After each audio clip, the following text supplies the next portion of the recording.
प्रकाशित वाक्य 5 पर्व। तत्परे मु सिंहासन उपविष्ट व्यक्ति दक्षिण हस्तरे गोटे पुस्तक देखिली।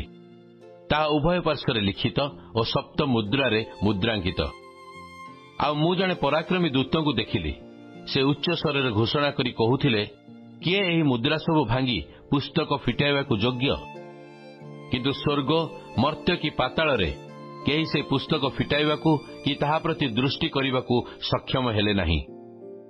से पुस्तक फिटाइबाकू कि ताहा प्रति दृष्टि करिबाकू योग्य केही न मिलिबारु मु अतिशय रोदन कली। सेथिरे प्राचीन मानक मध्यरु जणे मते कहिले, रोदन कर नाही। देख, जे यहूदा वंशजात सिंह और दाऊदंक मूल से पुस्तक रे सप्त मुद्रा भांगी ता फिटाइबा निमंते विजयी होई अछंती। सेतेबेले मु देखिली सिंहासन, चारि प्राणी और प्राचीन मानक मध्यस्थल रे एक मेष शावक ठिया होई अछंती। से हत हेला परि देखा जाउथिले। ताहांकर सप्त श्रृंग और सप्त चक्षु, से समस्त चक्षु समुदाय पृथ्वी रे प्रेरित ईश्वरंकर सप्त आत्मा।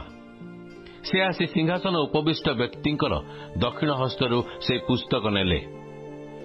से पुस्तक नियंते से चारि प्राणी और 24 प्राचीन मेष शावक सम्मुखरे उबुड़ होई पड़िले। सेमानक प्रत्येकर हस्तरे वीणा और साधु मानक प्रार्थना रूप धूपरे परिपूर्ण सुवर्ण पात्र थिला।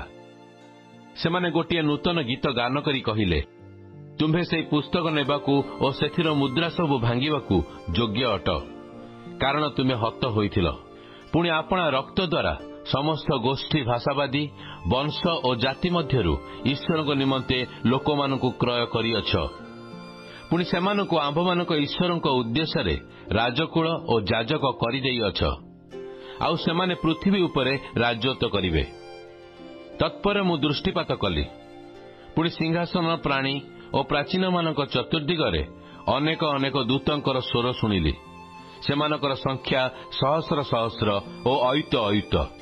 सेमाने उच्च स्वर रे कहूथिले, पराक्रम, धन, ज्ञान, शक्ति, संभ्रम, गौरव और प्रशंसा ग्रहण करने हत होइथिबा मेष शावक ही योग्य अटंती।